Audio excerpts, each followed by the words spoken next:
Hello and welcome to Charting the Course, the insider's guide to the life and challenges of a medical student transitioning to residency.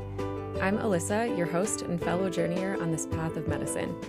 As a fourth-year medical student, I'm right in the thick of it, just like many of you. Each episode will dive into the real, the raw, and the rewarding aspects of this journey.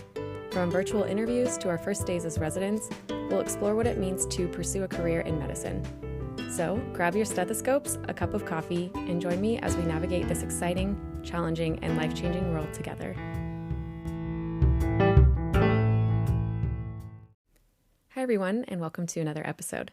Today I wanted to talk about how to succeed at NBOME COMATs and COMLEX Level 2 by studying mostly for USMLE Step 2 CK. For reference, I'm a fourth-year medical student, and I took both Step 2 and Level 2 in June of 2023. I scored over the 90th percentile for both exams. On Step 2, I scored a 270, and for COMLEX, I scored a 657.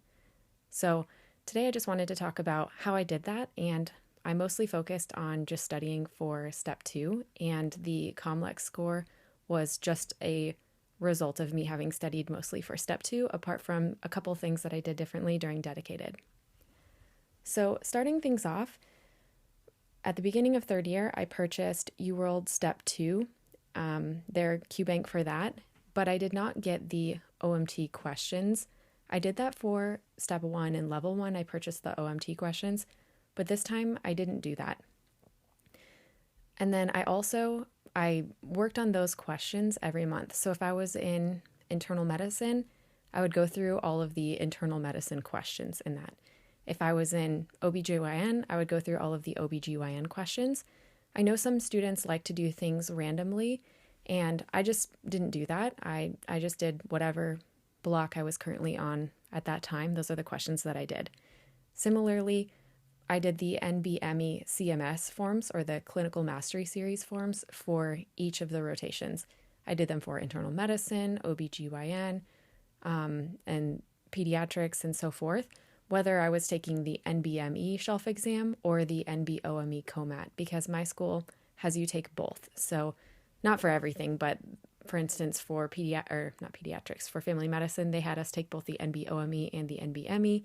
And then for internal medicine, we had to take the NBOME and the NBME. So anyway, that was my approach for as far as the NBME Clinical Mastery Series are concerned. I also did an Anki deck during whatever respective rotation I was in. So I think I started out with the Zonky Step 2 deck, but then I moved to the Cheesy Dorian Anki deck, and I would just do whatever rotation I was in. I would use those flashcards just to learn the concepts.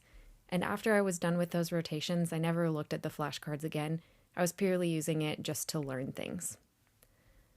Okay, so moving forward, that's what I did throughout the year, and that worked for me for all of the COMATs and all of the NBME shelves, well, at least the two that we had to take. I was scoring in the very high, 90th percentile range, and that really worked well for me. And then after kind of all of the rotations were finishing during the year, I was kind of completing UWorld. After I completed UWorld, I started doing some of the full-length NBME exams.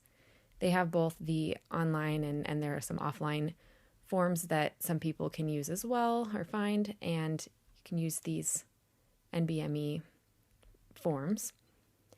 And through that, I felt like that was really good practice. And then I actually decided to go back through and do my UWorld incorrects as well. I was sort of torn on the idea, but I ended up going back through and doing those UWorld incorrects. And then I was focused on the NBME forms. And I actually went back through and completed all the Clinical Mastery Series forms as well. So I did all of the Clinical Mastery Series forms 2 times. And then the full-length NBME practice exams. Okay. And then for the dedicated period, that's what I was doing, but between Step 2 and Level 2. So I took Step 2 a week prior to Level 2, or maybe it was 5 or 6 days in between. But regardless, prior to taking Step 2 CK, I never touched anything OMT related or DO specific material.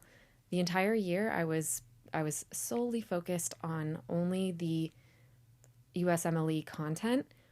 And during those few days between the exams, I started reviewing all of the OMT information.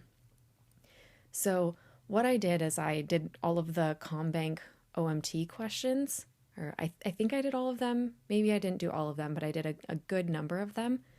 And I also reviewed some of the basics, like different common diagnoses and treatments and like the viscerosomatic reflexes, all of those things. I used the Savarese book for those during that kind of dedicated period. So I should put out a disclaimer that my school was very OMT heavy during my first year and second year. We would have these cumulative exams where we would have to, diagnose and treat a dysfunction, and because it was cumulative, you were really hammering the same things again and again and again. So a lot of this information was kind of drilled into my brain, which is why I didn't think it was necessary to be doing OMT related things prior to that weekend between my two exams. If your school isn't very OMT heavy, you might need to supplement with doing some more OMT things throughout the year. But if you're in a similar position as I was with, not having, or with having a huge emphasis on OMT at your program, you might not really need to focus as much on it. So that kind of is, in a nutshell, all of the things that I did during my third year of medical school, and I guess into my fourth year, since, that's kind of when you take step 2 and level 2. But those are the things that I did. And prior to each exam, I made sure to take a day off just to, relax and recharge. And yeah, everything went really well. I do have to say this is a lot of material to get through. You have to be really consistent. I woke up early every day and I got through my questions. And if I didn't finish them in the morning, I would come back in the evening and do the questions. And if I had any downtime during the day, I was working on the questions. So it is possible to do really well, but it does take a lot of effort and time. But I'm not somebody who just does well on exams. Definitely not on the standardized exams. Anyway. But I do believe with these exams, you can do well by, putting in the reps and doing all of the questions and all of that stuff. I've also heard that people have been using the AMBOSS question bank rather than the UWorld Step 2 bank. I've heard good things about both. I just used UWorld, but that might be a consideration as well. Anyway, that's how I did it. Let me know if you have any questions, and I'll see you in the next episode.